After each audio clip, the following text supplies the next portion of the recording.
My name is Donna Dees, and I am a pre-need specialist.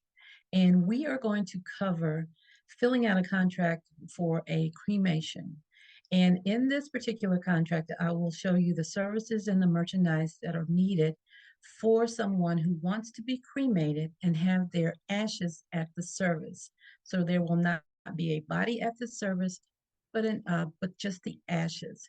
So we will look at the services and the merchandise that is needed and required for this particular type of service.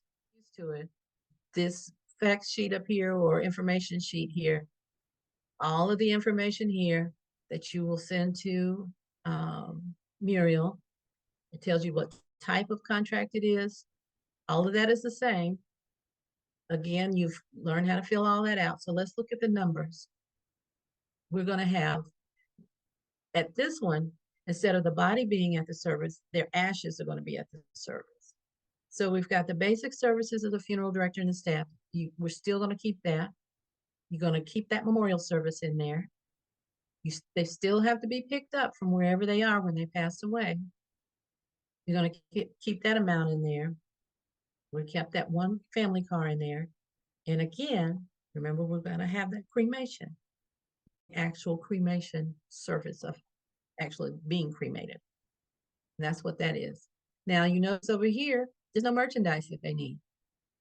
That is unless they want a cremation container. And that's the same thing on the one with the body. They may want to get an urn to put their ashes in once they're cremated. And that's a discussion you can have with them at the time of what do they want to have done with their ashes. If they say they don't want it, they want to be spread out on the beach in Jamaica, then we don't need an urn, so we don't need to add anything here. So when we add all of these together, all we've got is here your services of the 4525. There still may be some non-guaranteed things they want. So we keep that in there and let them, tell us what they want. But we're going to start out with keeping it in there because they still will need flowers and programs and obituary notices and death certificates. There will be some things that they will need. So when we add those together, that's what we come up with for the total.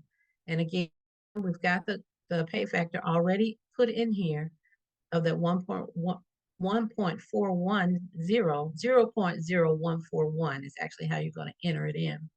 And it will calculate that 10-year payment because that's what we've been doing throughout. And that's what we're assuming Mr. Doe wants. So that takes care of the cremation without the body at the service. So now the next thing is that's it. You've got your complete funeral. You have your cremation with the body at the service, and you have the cremation without the body at the service. Now, there's one more I'm going to tell you about that I don't have an example of, but it's really easy and simple. And that is what they call a direct cremation.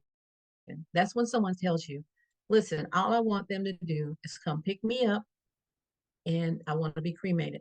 I don't want a service. I don't want no flowers. I don't want any of that. I just want to be cremated. In that case, that's what they call a direct cremation.